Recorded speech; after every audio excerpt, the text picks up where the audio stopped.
Imagine, you live in the Wild West in 1893, and there's nothing good on Netflix that night. So what do you do for entertainment? Lucky for you, there's a medicine show in town performed by a man who calls himself the Rattlesnake King. He'll kill and boil a snake right in front of you, and then he'll try to sell you his patented snake oil. Did you know it cures everything from rheumatism to partial paralysis? Only 50 cents a bottle. Welcome to Moneydocutv, a channel dedicated to entrepreneurs who risked it all to create today's most iconic brands. Let's get started. An old saying goes, a healthy person has 1,000 wishes, but a sick person has only one. Many of us may have heard this saying at some point in our lives, but not everyone fully understands it. A sick person is often prepared to do anything, to believe in everything, and to try anything that could be the cure for an illness. And believing in pseudo-medicine is one of the many alternatives. Nowadays, the term snake oil is used to describe solutions to problems that turn out to be hoaxes or frauds. It is also used to describe substances that have no real value and are advertised as remedies for various ailments. The term actually originated in the late 19th century, as snake oil was once quite seriously promoted as a potent natural medicine. Various fake medicines have been popular throughout history.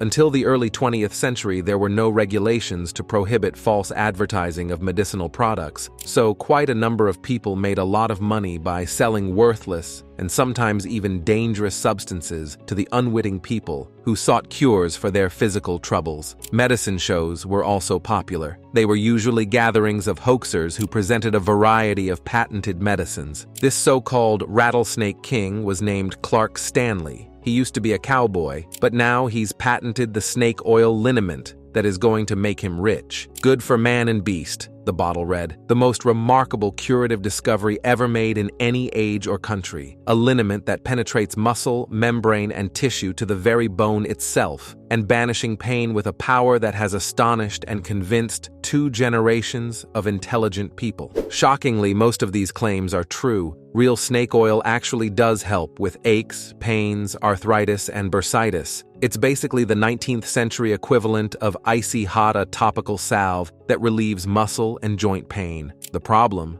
Stanley's snake oil was not the real thing. Although it is interesting that instead of claiming it was a cure-all, he stuck to claiming it could cure only what real snake oil could do. The snake oil craze that swept the United States at the tail end of the 19th century was actually brought on by legitimate snake oil. For centuries, snake oil has been a folk remedy used in Chinese traditional medicine to treat joint pain. Many brought this practice to the US in the 1860s, when Chinese laborers were brought over to work on the Transcontinental Railroad. In order to make real snake oil, you need to boil not a rattlesnake but a Chinese water snake. When Chinese immigrants came to work for the Transcontinental Railroad, many would have brought this remedy with them. Most immigrants came from peasant families and couldn't afford to see a doctor, so they would have used various homemade remedies like snake oil to self-medicate. This remedy came from the Chinese water snake, which was rich in omega-3 fatty acids, which naturally help reduce inflammation. So snake oil in its original form effectively managed the effects of arthritis and bursitis. Water snakes have much higher levels of fat and oil because they need to regulate themselves in water rather than air. American rattlesnakes had no such omega-3s, little fat, and very few redeeming medicinal qualities, but that did not stop entrepreneurial salesmen from taking the idea of an exotic Chinese medicine and marketing it to a Western audience. After a long day's work, the Chinese workers would rub the snake oil on their joints, offering it to the American workers, partnering with them. It wasn't just Chinese laborers that used snake oil. Native American tribes like the Choctaw used literal snake oil to treat cuts, burns, rheumatism, and other ailments. The oil was also believed to have healing properties for respiratory problems, such as colds and bronchitis. During the 1800s, there was a general belief in the power of earthly remedies. This was a time before modern medicine, and people were desperate for anything to ease their suffering. So, when someone came along promising a cure-all, people were quick to believe it. As the public experienced the effectiveness of snake oil, it wasn't long before entrepreneurs in the United States started making and selling their version of snake oil. So this literal American cowboy, who was himself tired of manual labor and looking to make a quick buck. Clark Stanley was a showman through and through. He took the idea of snake oil and turned it into a sensation.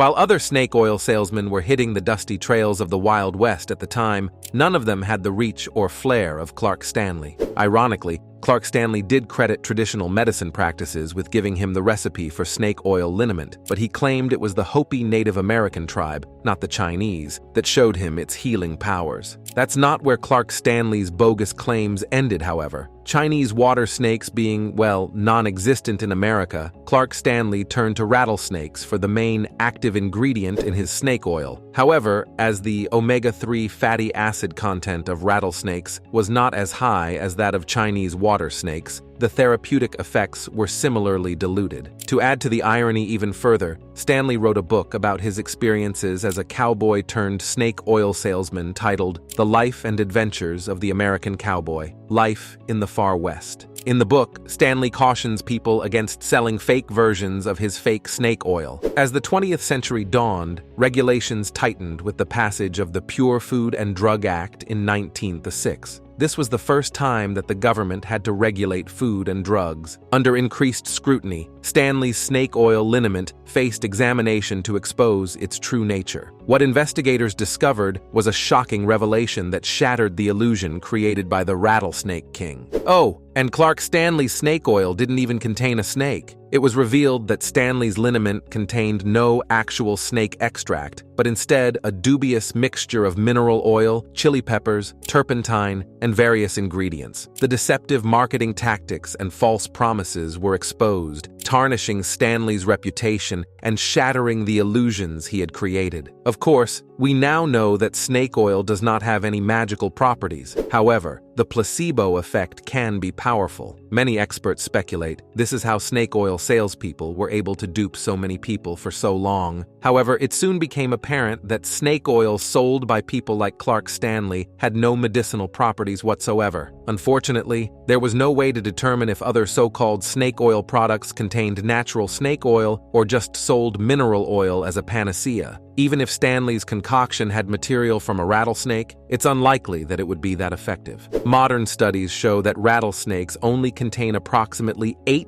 EPA, which is not enough to have any real medicinal benefits. However, sources stated that salmon contained at least 18% EPA and was much easier to acquire and handle. Then the federal regulators seized his product in 1917, but by that point, he had already been selling the product for 24 years. The aftermath of Stanley's deceitful practices was swift. Faced with the consequences of his fraudulent acts, Stanley was slapped with a meager $20 fine, a mere pittance compared to the damage inflicted on the unsuspecting public. However, his name would forever be etched in history, as the term snake oil became synonymous with ineffective and fraudulent products, particularly in the realm of medicine. The damage was done once the word got out about Stanley's fraud. Then, the term snake oil became synonymous with any product that made false or exaggerated claims. Even today, the term describes anything phony or fraudulent. While the Chinese remedy might have had some benefits, time lost its existence in Western culture. It's doubtful that anything the snake oil salesman sold did anyone any good. They were nothing more than dishonest charlatans. Clark Stanley's story should remind us all of the perils of deceptive marketing.